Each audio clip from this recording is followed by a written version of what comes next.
excellence, prestige, power. These were the foundations of Blackwood University. Tucked away in the rolling hills of New England, its ivy-covered buildings had stood for over 2 centuries, shaping presidents, billionaires, and world leaders. Blackwood wasn't just a school, it was an institution, a machine that molded the elite. But behind the polished facade, beyond the grand libraries and candlelit halls, there were secrets. Whispers in the dark, scandals buried beneath endowments, and now, murder. It started as an ordinary morning. The campus was still half asleep, the sun barely cresting over the ancient dormitories. The air carried the crisp bite of early October, laced with the scent of damp leaves and old stone. It should have been just another day. But for the students of Blackwood, October 7th would be the day everything changed. At exactly 6:42 a.m., a call came in to campus security, room 317, East Wing dormitories. Unresponsive student, the voice on the line said. Simple, unremarkable, hardly urgent. Blackwood security had dealt with these calls before, students who had partied too hard, passed out from exhaustion, or simply ignored their alarms, but this one would be different. Officer James Grant was the first to respond. A former police officer turned campus security chief, Grant had spent 15 years patrolling the quiet, cobblestone pathways of Blackwood. He had seen his fair share of rule breakers, entitled rich kids who thought rules didn't apply to them, overworked scholars who crumbled under the pressure. But nothing in his years at Blackwood had prepared him for what he was about to walk into. The hallway leading to room 317 was eerily quiet. The kind of silence that felt unnatural, like the walls themselves were holding their breath. The door was shut, but not locked. Grant knocked once, no answer. He knocked again, harder this time. Still nothing. With a sigh, he reached for the handle. The door creaked open. The first thing he noticed was the cold. A window had been left open, letting in the sharp morning air. The room was neat, almost too neat. No signs of a struggle, no overturned furniture, no chaos. A laptop sat open on the desk, its screen casting a faint glow. A half-drunk cup of coffee rested beside it, now gone cold. Papers were scattered across the desk, notes written in careful, precise handwriting. Everything seemed normal, but something was off. Then Grant took a step forward, and felt it. Something wet beneath his boot. He froze. Slowly, he looked down. A single drop of deep red glistened on the worn-out carpet. Then another, and another. His eyes followed the trail up the side of the desk to the edge of the chair, and finally, to the body. Daniel Carter sat slumped back in his chair, head tilted at an unnatural angle, eyes staring blankly at the ceiling. His skin was pale, too pale, the kind of pallor that only came from death. His throat had been cut, a single clean slice, deep enough to be fatal, precise enough to be deliberate. Blood had soaked into his crisp white shirt, pooling at the collar, staining the fabric a dark crimson. His right hand still held a pen, frozen mid-thought, as if he had been writing something when the blade found him. The paper beneath his hand was soaked through, the ink smeared, his final words lost beneath a wash of red. Grant took a slow, controlled breath and reached for his radio. "We've got a situation. Room 317, students dead." His voice was steady, but his pulse was anything but. He had seen dead bodies before, car accidents, bar fights that ended badly. But this was different. This was deliberate. This was calculated. And it had happened in the heart of Blackwood University. Within minutes, the scene was crawling with police. Yellow tape was stretched across the doorframe, cordoning off the room. Forensics combed through every inch of the space, dusting for fingerprints, bagging evidence. Students gathered outside, whispering in hushed voices, eyes wide with a mix of fear and curiosity. Blackwood had its share of scandals, cheating rings, embezzled funds, even the occasional overdose. But murder? That was something new. By noon, the university had already issued a carefully crafted statement, a tragic and deeply unfortunate incident, they called it. The administration assured students and parents that Blackwood remained one of the safest institutions in the country. But behind closed doors, the whispers had already begun. This wasn't an accident. This wasn't random.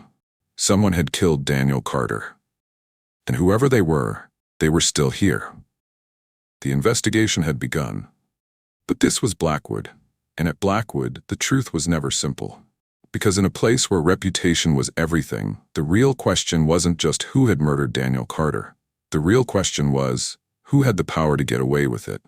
Daniel Carter was the kind of student Blackwood University prided itself on producing. Brilliant, ambitious, destined for greatness. At just 21 years old, he was at the top of his class, a political science major with a near-perfect GPA. Professors described him as unwaveringly disciplined, a mind sharpened for debate, a leader in the making. His classmates called him intense, sometimes obsessive, but undeniably impressive. He wasn't just another student, he was the future. But Daniel Carter was also a young man with enemies, and on the night of October 6th, one of them decided he had to die. By all accounts, Daniel's life at Blackwood had been flawless.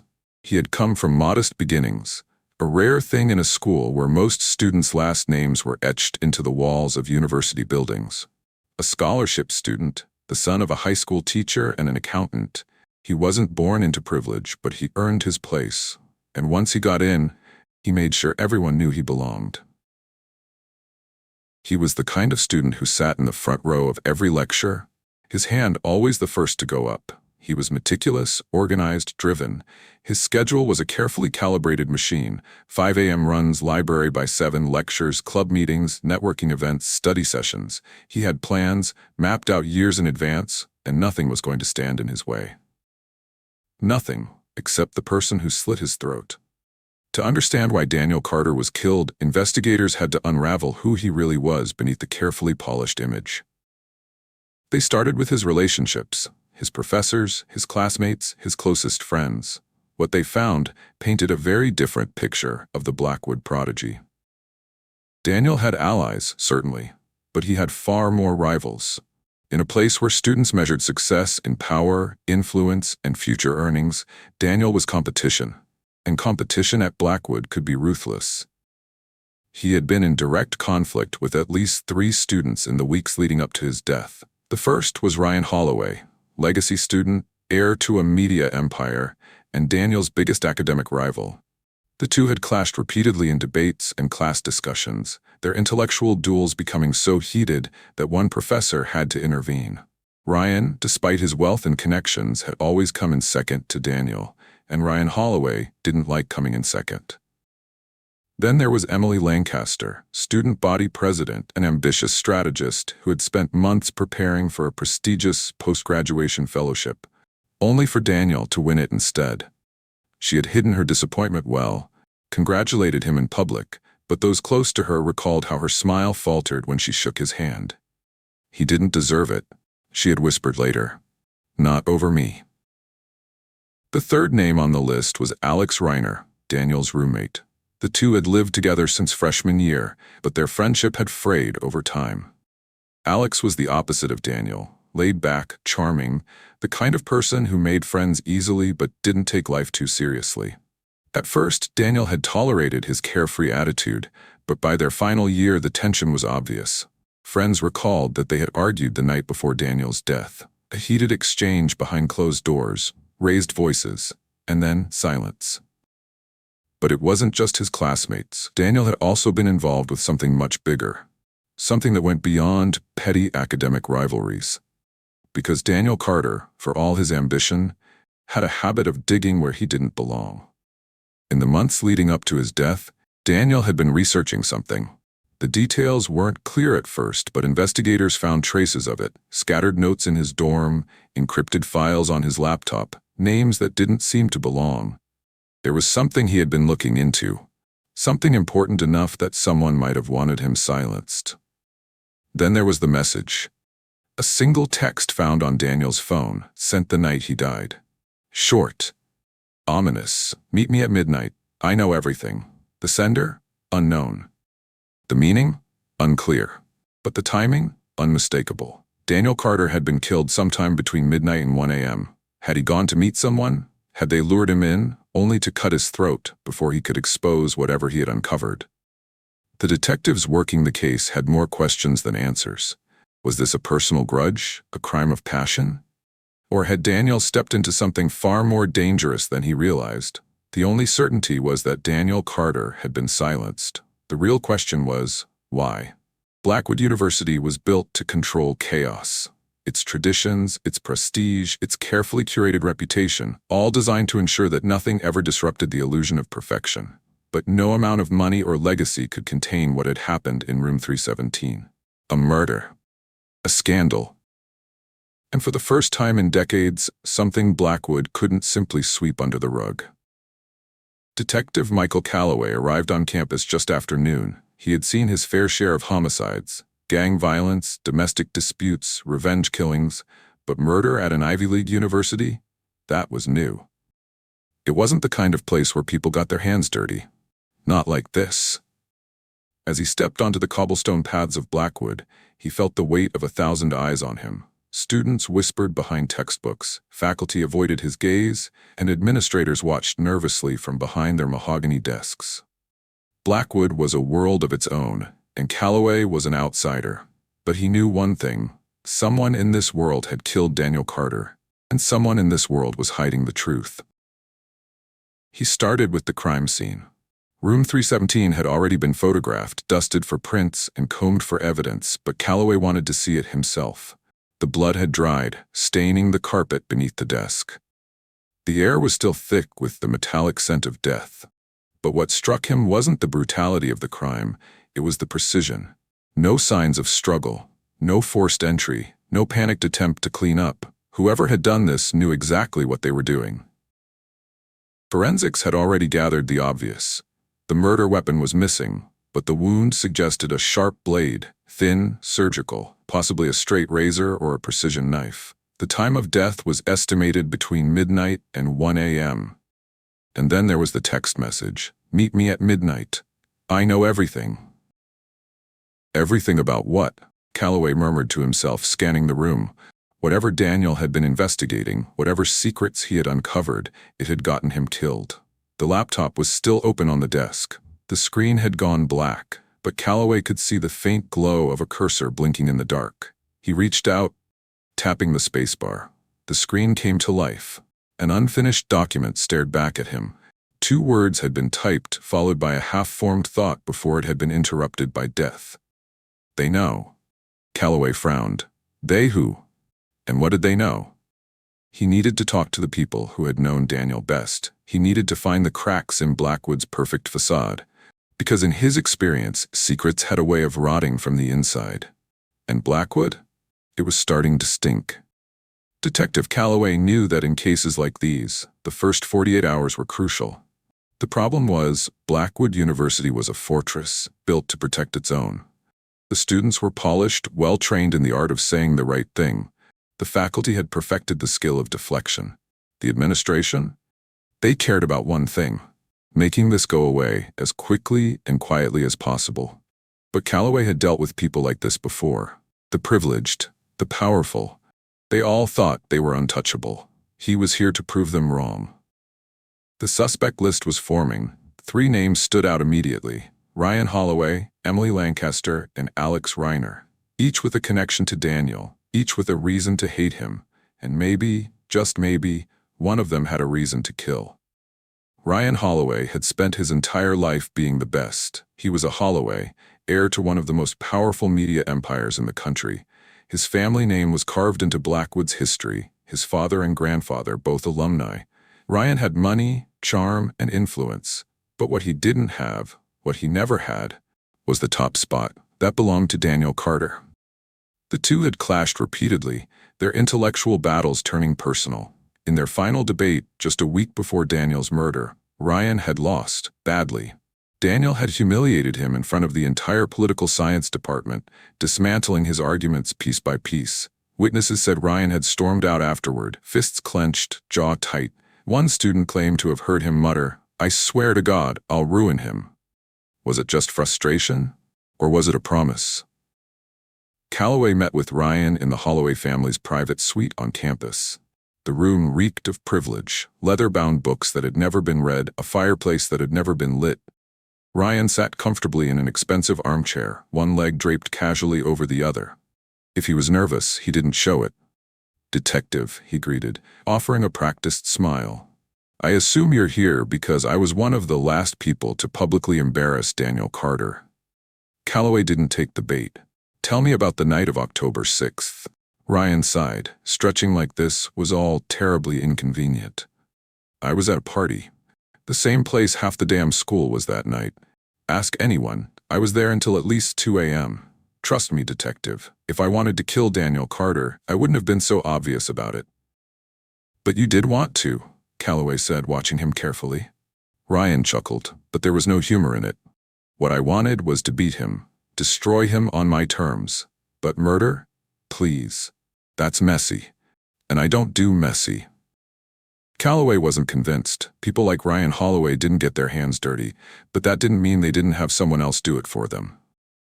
Emily Lancaster was the type of student who played the long game, meticulous, composed, always 3 steps ahead. She had spent years carefully building her path to success: student government, networking, the right internships, the right friendships.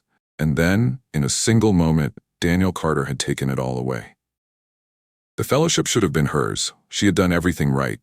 But Daniel had outmaneuvered her. He always did. And when the selection was announced, when she stood there smiling for the cameras while rage boiled under her skin, she had made a decision. If she couldn't have it, neither could he. Calloway met her in the student government office, a pristine space filled with awards and framed photographs. She sat behind a polished desk, hands neatly folded, her face unreadable. "Detective, I'm happy to help however I can," she said smoothly. "This tragedy has shaken the entire campus." "Let's talk about Daniel Carter," Calloway said. "You weren't exactly friends, were you?" A pause, then a carefully crafted smile. "We were competitors. That's what Blackwood is about. But enemies? No. Daniel and I understood each other. Understood each other enough to meet in secret the night he died?" The question landed like a grenade. For the first time, Emily's expression flickered. I don't know what you mean." Calloway slid a piece of paper across the desk. "A copy of Daniel's final text message. Meet me at midnight. I know everything."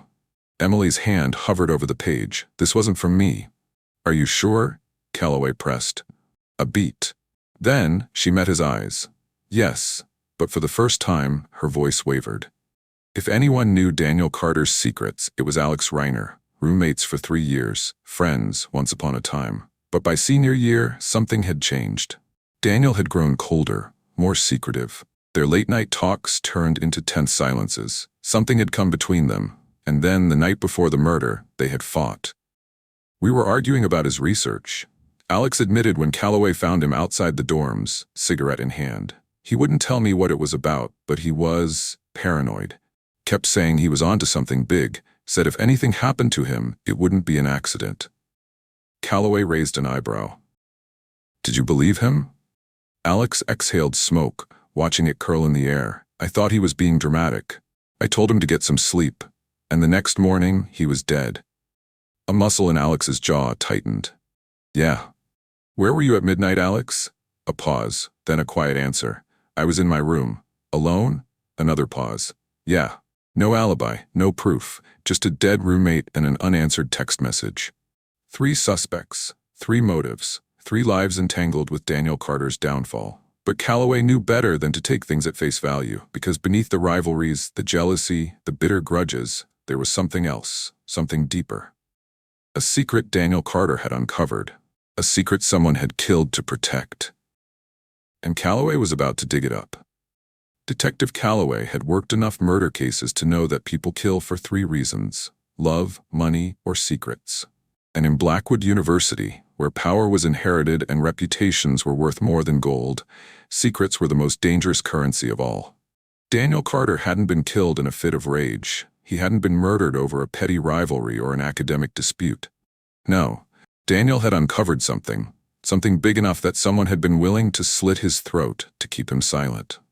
The problem was, Calloway still didn't know what it was. But Daniel Carter had left breadcrumbs, a half-written note on his laptop, a mysterious text message, a trail that led somewhere. Calloway just had to follow it. The first real lead came from Daniel's laptop. Forensics had already examined it. No signs of forced entry, no missing files. At first glance, it was exactly what one would expect from an overachieving Blackwood student.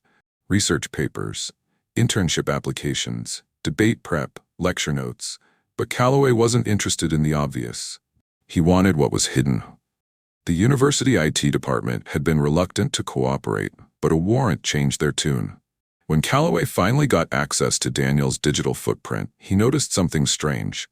A series of encrypted files, locked behind a password. They were tucked away in a buried folder, disguised under mundane names: Econ 402 Notes, Thesis Draft, Study Guide. But these weren't notes, they weren't drafts, and they sure as hell weren't study guides. After hours of work, the tech team cracked the encryption. What they found was chilling. Dozens of documents, screenshots, emails, bank statements, names, transactions. A pattern began to emerge, one that had nothing to do with Daniel's academic career and everything to do with the people in power at Blackwood. Daniel Carter hadn't been writing a thesis, he had been conducting an investigation. Calloway scrolled through the files, his mind racing. The deeper he dug, the clearer the picture became. Daniel had uncovered something rotten at the core of Blackwood University, an underground network, a secret exchange of power and influence that stretched far beyond campus walls. It started with anonymous payments, large sums of money transferred between untraceable accounts, students receiving scholarships they had never applied for, professors suddenly retiring with massive severance packages, internships granted to students who had no business securing them. And then the darker side, the whispers of bribery, blackmail, coercion. Grades changed, exams leaked, a secret fraternity operating behind the scenes, one that didn't recruit members but owned them. A network of elites ensuring that their own stayed at the top no matter the cost. The kind of thing that didn't just ruin reputations, it destroyed lives. Daniel had been tracking all of it. Names of students, faculty, administrators, even trustees. He had pieced together a story that, if exposed, would shatter Blackwood University's legacy forever. And someone had found out. The pieces started falling into place. The last few weeks of Daniel's life, he had become paranoid. His friends had noticed it. He had stopped trusting people. He had started sleeping with his door locked. He had told Alex, his own roommate, that if something happened to him, it wouldn't be an accident. Because Daniel knew he was being watched. Someone inside Blackwood had caught wind of his investigation.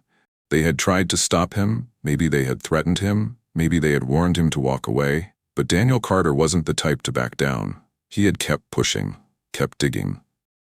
Until the night of October 6th, when he received a message, "Meet me at midnight. I know everything." Daniel had gone to that meeting, believing he was about to get answers. Instead, he had been silenced. Calloway stared at the screen, his jaw tightening. He had everything he needed, except one thing: the killer's name. The person who had sent that final text. The person who had waited in the shadows and ended Daniel Carter's life. And then he saw it. Buried at the very bottom of Daniel's research file, a single name. A name that made Calloway's blood turn cold. Because this wasn't a student. This wasn't a jealous rival or an angry roommate. This was someone with power. Real power. Someone who could make people disappear without a trace. And if Daniel Carter had figured it out, then Calloway was next. Calloway had been a detective for over 15 years. He had seen corruption, he had seen cover-ups, he had seen powerful men erase their sins with a well-placed favor or a six-figure wire transfer. But this was different. This was bigger, because the name at the bottom of Daniel Carter's research wasn't just another privileged student or a crooked professor. It was someone who shouldn't have existed in this case at all. Someone whose very presence on that list rewrote everything Calloway thought he knew about this murder. The name was Richard Alden, the chairman of Blackwood University's Board of Trustees. Alden wasn't just another wealthy benefactor. He was Blackwood. His family had built its legacy. His influence stretched into politics, finance, and media. He had spent decades crafting an image of untouchable power, a man above reproach. And yet, here he was, tied to a dead student, buried in a folder that Daniel Carter had risked everything to compile. Calloway didn't believe in coincidences. Alden wasn't just involved, he was at the center of it. Daniel Carter had uncovered something Alden didn't want exposed, and now Daniel was dead. Calloway knew better than to kick down the doors of a man like Richard Alden without backup. He had dealt with men like him before, men who wore their wealth like armor, who destroyed lives with a signature on a piece of paper. A direct confrontation wouldn't work. Not yet. So he started with the paper trail. Daniel's files had been meticulous, but they were incomplete. He had been getting close, too close, but he hadn't cracked the final piece of the puzzle before he was murdered. Calloway needed more. He needed the smoking gun. The one thing that would link Alden not just to a financial scandal, but to a cover-up, a motive for murder.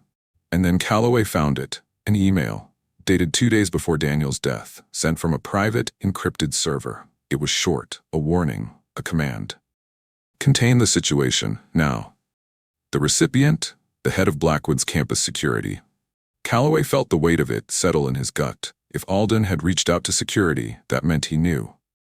He knew Daniel was investigating. He knew Daniel had found something, and he had ordered it to be contained. Contain. Not handle, not address, contain. Which meant that on some level Alden knew exactly what was coming, and he let it happen.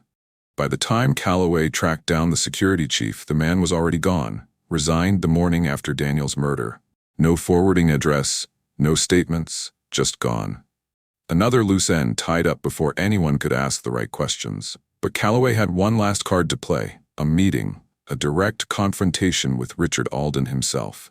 He didn't expect the man to confess, but he needed to look him in the eye, to see the man behind the reputation. Calloway could feel it. The machine was working against him. The same machine that had buried countless other scandals at Blackwood University. The same machine that had protected men like Alden for decades, and now it was closing in around him. By the third day, Calloway received a phone call, a voice he didn't recognize. Calm, measured, cold. "Detective, walk away. This isn't your fight." Calloway didn't reply. The line went dead, a warning, the kind that didn't come twice. The message was clear: stop, or next time, it wouldn't just be a phone call. That night, Calloway sat alone in his apartment, staring at the case files spread out before him. Daniel Carter's face stared back from a student ID photo. Young, determined, full of life. A life that had been taken too soon. A life that no one with power seemed to care about. Calloway had two choices. He could let it go. Pretend he never saw the evidence. Pretend Richard Alden was just another untouchable figure in a world where justice didn't reach the rich. He could take the easy way out. Or he could burn it all down. He made his decision.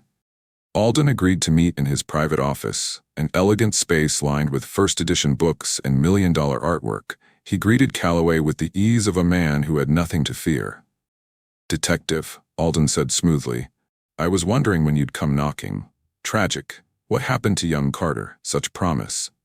Calloway sat across from him, keeping his voice steady. "Promise that got him killed." Alden's expression didn't change. "A terrible thing, yes, but this is an elite institution, detective. The pressures here are immense. Students push themselves too far.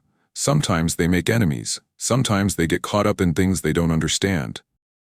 Like secret networks, bribes, corruption." For the first time, something flickered behind Alden's eyes. A calculation, a quiet assessment. Calloway knew that look. Alden was deciding just how much of a threat he was. "Detective," Alden said, his voice measured, "I hope you're not suggesting something inappropriate. That would be regrettable. A threat, dressed up as civility. The kind of threat that came with consequences no one could see coming." Calloway leaned forward, holding Alden's gaze. Daniel Carter was murdered because he knew too much. He uncovered something that led back to you. And you, one way or another, helped make sure he never spoke again. Silence, a long, heavy silence. Then Alden smiled, slow, cold, amused. "Detective," he said, standing, "this conversation is over." And just like that, Calloway was dismissed, like an inconvenience, like a man who didn't matter. But as he left Alden's office, one thought burned in his mind. Richard Alden thought he had won. He was wrong. Richard Alden thought he had won. He thought money, power, and carefully placed connections would be enough to make Daniel Carter's death disappear. Enough to silence the truth. Enough to scare off a detective like Calloway. But he had miscalculated. Calloway wasn't the kind of man who let things go. He had seen too many cases like this. Cases where the rich and powerful buried their sins beneath expensive lawyers and backroom deals. Cases where justice was an illusion, where victims were reduced to whispers and forgotten names. He wasn't going to let Daniel Carter be another statistic. Calloway spent the next 2 days trying to do things by the book. He gathered evidence. He built a case. He called in favors from old friends in the DA's office. But every door he knocked on slammed shut before he even got inside. Warrants were delayed. Witnesses retracted their statements. The security chief, the one who had resigned after Daniel's murder, was nowhere to be found. He had vanished, like he had never existed. At midnight, Calloway made a phone call, not to a lawyer, not to a judge, but to a journalist, Olivia Price, investigative reporter, one of the few left who hadn't been bought or silenced. She had taken down corrupt politicians, exposed corporate fraud. If there was one person who wouldn't back down, it was her.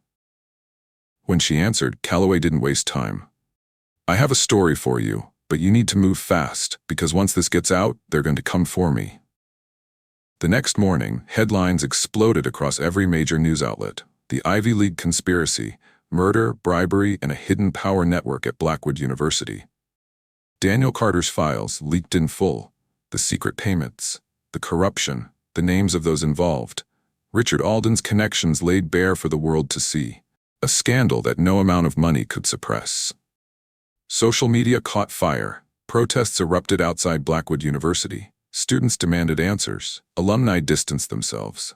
Sponsors pulled funding. The Board of Trustees held emergency meetings. And for the first time in decades, Richard Alden wasn't in control. Calloway knew it wouldn't be that easy.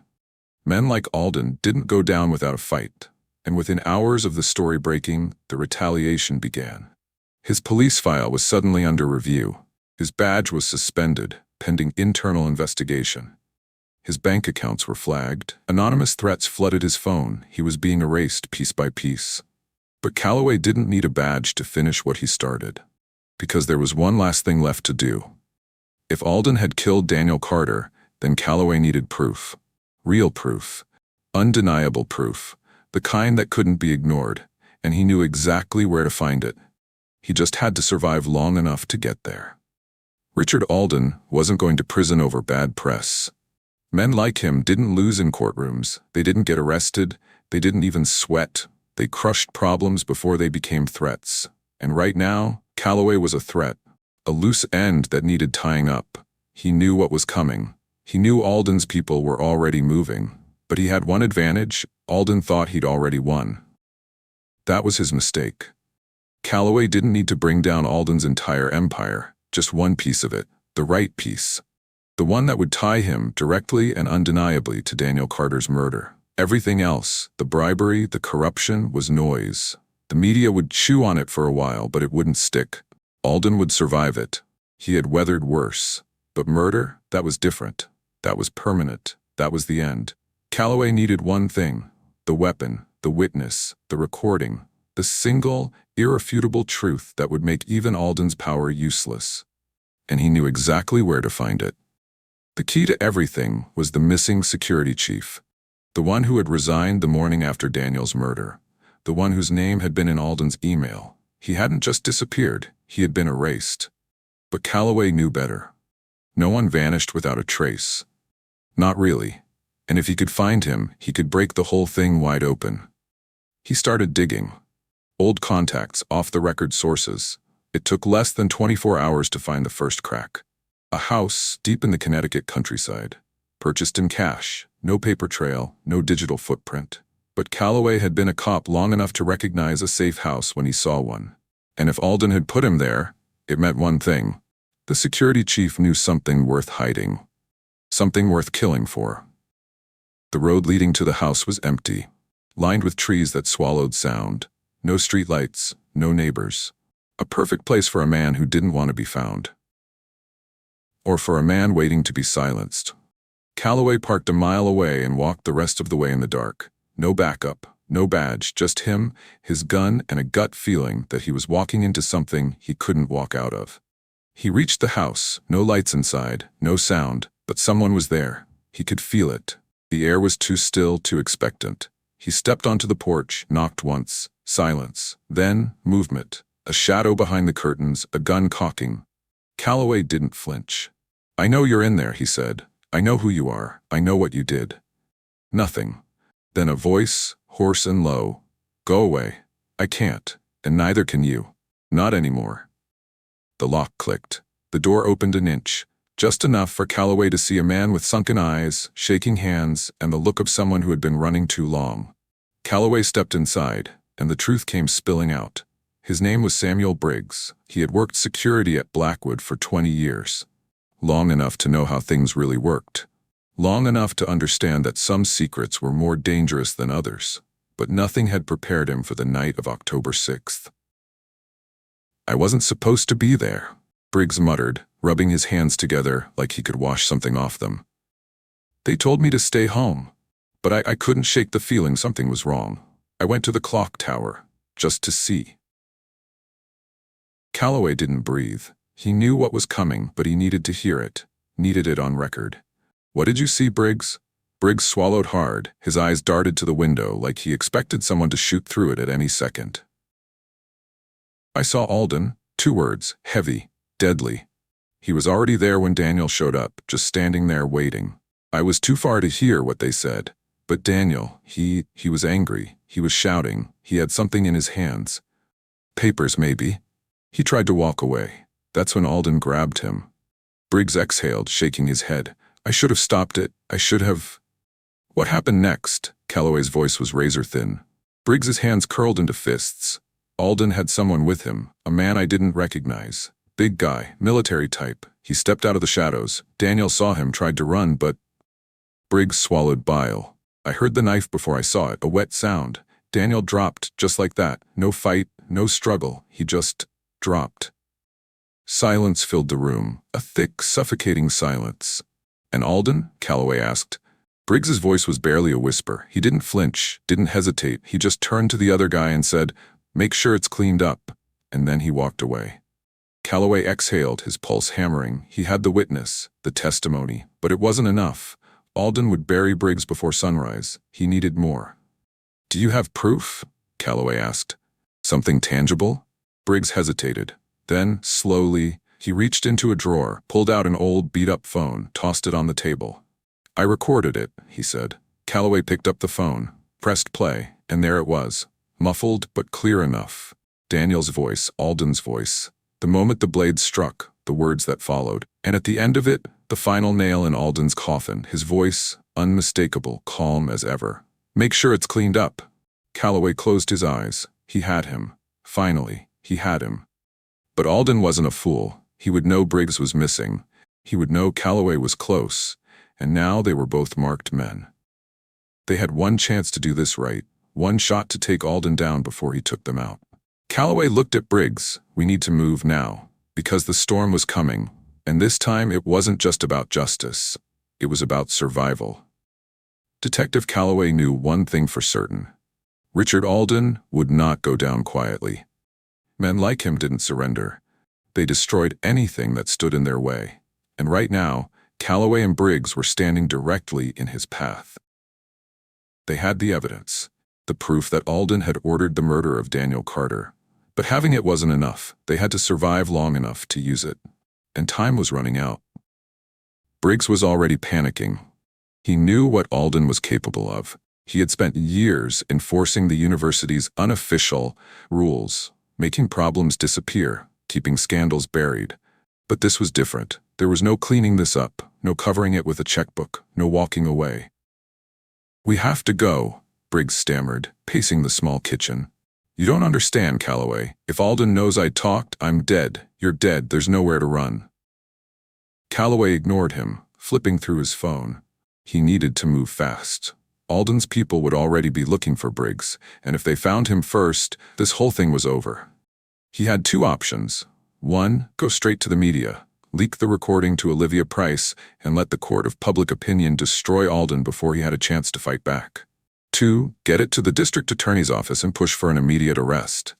But that would require trust, and right now, trust was in short supply. Before he could decide, Briggs's phone buzzed on the counter, a single text message. No name, no number, just 6 words. "You should have kept your mouth shut." Briggs turned pale. His hands trembled as he looked at Calloway. "They found me." A second later, the power in the house cut out. Darkness swallowed the room. Outside, the wind howled through the trees, no headlights, no engine sounds, but Calloway could feel it. Someone was out there. He reached for his gun, motioning for Briggs to stay down. His mind raced. If Alden had sent someone, it wasn't to negotiate. It was to erase loose ends. And right now, he and Briggs were the last loose ends left. A floorboard creaked outside, then another, slow, deliberate. Whoever it was, they weren't in a hurry. They knew Calloway was trapped. They wanted him to know. Briggs was shaking, whispering prayers under his breath. Calloway grabbed his wrist, steadying him. "We're not dying here," he said. "Stay low. Move when I move." Another creak, closer now, just outside the front door. Then, silence. Calloway held his breath, gun raised. 5 seconds. 10. Then, the window behind him exploded in a hail of glass. A dark figure lunged through the shattered window, a mountain of a man dressed in black. No hesitation, no wasted movement. Calloway fired, once, twice, but the man was already too close. The shots grazed his arm, but he didn't slow down. A thick, gloved hand slammed into Calloway's chest, knocking the gun from his grip. Pain exploded through his ribs. He hit the floor hard, rolling just as a knife slashed down where his throat had been a second earlier. Briggs scrambled backward, knocking over a chair. "Jesus Christ!" The attacker turned to him, no words, just a cold, calculated step forward. Calloway didn't think. He grabbed the first thing he could reach, a broken glass shard from the window, and drove it into the man's thigh. A grunt of pain, just enough of a distraction. Calloway lunged for his gun, spun, and fired. The shot hit home. The attacker staggered back, collapsing against the kitchen counter, a gurgling breath. Then, nothing. Silence. Briggs was hyperventilating, his hands gripping his knees. You just... "He wasn't here to talk," Calloway muttered, wiping blood from his lip. "We have to move. Now." They couldn't stay here. Alden wouldn't just send one man. More would come. And next time, they wouldn't make the mistake of underestimating him. Calloway grabbed the phone with the recording and stuffed it into his pocket. "We're taking this to Olivia Price, the whole story, the recording, the witness testimony, everything." "Are you crazy?" Briggs wheezed. "We won't make it out of the city. Alden owns this place." Calloway's jaw tightened. "Then we'll burn it down on our way out." Detective Calloway had spent years chasing ghosts, corrupt politicians, untouchable businessmen, killers who slipped through the cracks. But this time was different. This time he wasn't just exposing a murderer, he was declaring war on a system that had protected men like Richard Alden for generations. And war meant sacrifice. Briggs was still shaken, but Calloway had no time for fear. They had the evidence, but getting it out wasn't as simple as walking into a newsroom. Alden's reach extended into every corner of the city. Police, judges, reporters, even federal agents. If Calloway made one wrong move, they'd never make it out alive. So he didn't run.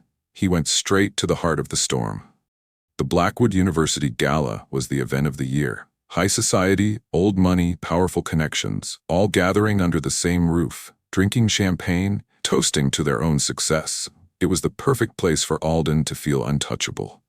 And the perfect place to bring him down. Calloway walked through the grand entrance, past security, past the guests, past the lies draped in designer suits and expensive cologne. In his pocket, the phone with the recording. In his veins, pure adrenaline. Alden was there, smiling, shaking hands, the image of untouchable power. He hadn't even broken a sweat.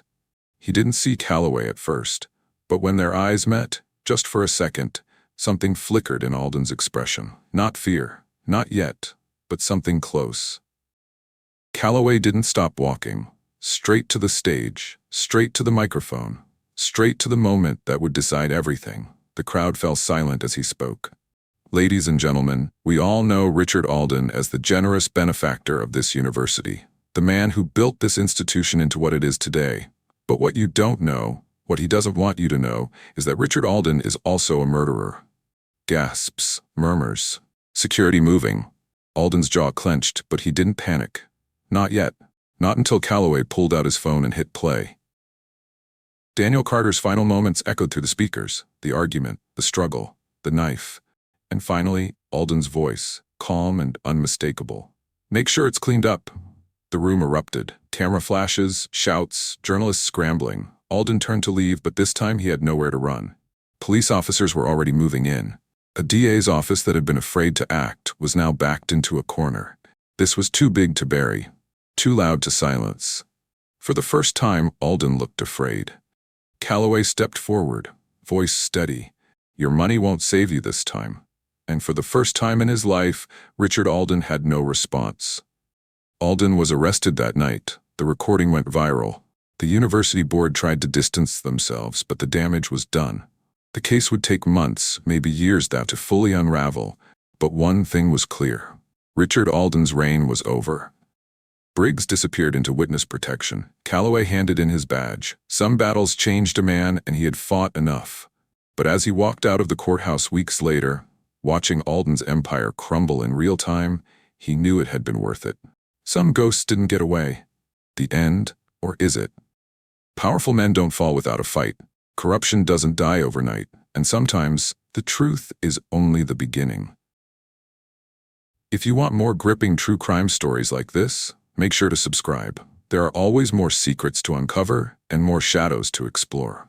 Because in the world of power and privilege, the real horror isn't what's hidden in the dark. It's what happens in plain sight.